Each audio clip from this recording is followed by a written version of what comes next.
High, আমি প্রিয়াঙ্কা। তোমরা দেখছো প্রিয়াঙ্কা সরকার ভ্লগস। আমার হাতে আছে কি বলো তো বন্ধুরা, উচ্ছে।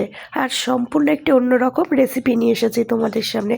আমি করব উচ্ছের চচ্চড়ি সরিষা বাটা দিয়ে। এদিকে উচ্ছেগুলোকে কেটে নিয়েছি, আলুগুলোকেও কেটে নিয়েছি।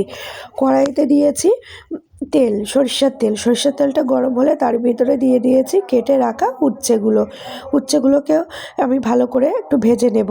মানে বেশি কাঁচা রাখলে বেশি তিতো লাগে, ওই জন্য একটু ভালোভাবে ভেজে নিতে হবে হলুদ লবণ দিয়ে।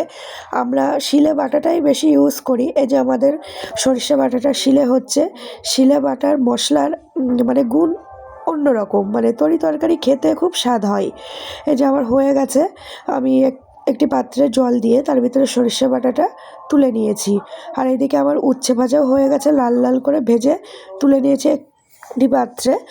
আর কড়াইতে দিয়েছি সরিষার তেলটা গরম হলে তার ভিতরে দিয়ে দিয়েছি পাঁচফোড়নটা লাল লাল হয়ে গেলে তার ভিতরে অ্যাড করলাম আমার সেই কেটে রাখা আলুগুলো, দিয়ে একটু নাড়াচাড়া করে অ্যাড করে দিলাম হলুদ লবণ, একটু আখের গুড়টাও দিয়েছি, তোমাদের দেখানো হয়নি। একটু চিনি দিতে হয় কারণ উচ্ছে তো তিতো, সেই জন্য। লাল লাল করে আলুটা ভেজে তার ভিতরে দিয়ে দিয়েছি আমার সেই সরিষা বাটা পুরো জলটা। একটু নেড়ে চেড়ে আমি থালাটা দিয়ে ঢাকা দিয়ে দিলাম কিছু সময়ের জন্য, আলুটা সিদ্ধ হওয়ার জন্য।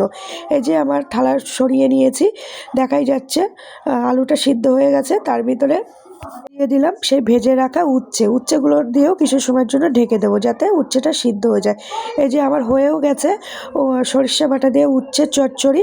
প্রায় ঝোলটা অনেকটাই শুকিয়ে গেছে, ঠিক নামানোর আগে কাঁচা তেল দিয়ে আমি নামাবো। আমার এই যে উচ্ছে চচ্চড়িটাও রেডি হয়ে গেছে, আমি নামিয়েও নিয়েছি। বন্ধুরা, উচ্ছে ভাজা তো সবাই খাও বাড়িতে বিভিন্ন রকম করে। এই উচ্ছের সর্ষে বাটা দিয়ে চচ্চড়ি বাড়িতে একবার বানিয়ে খেয়ে দেখো, দারুণ লাগে, দারুণ।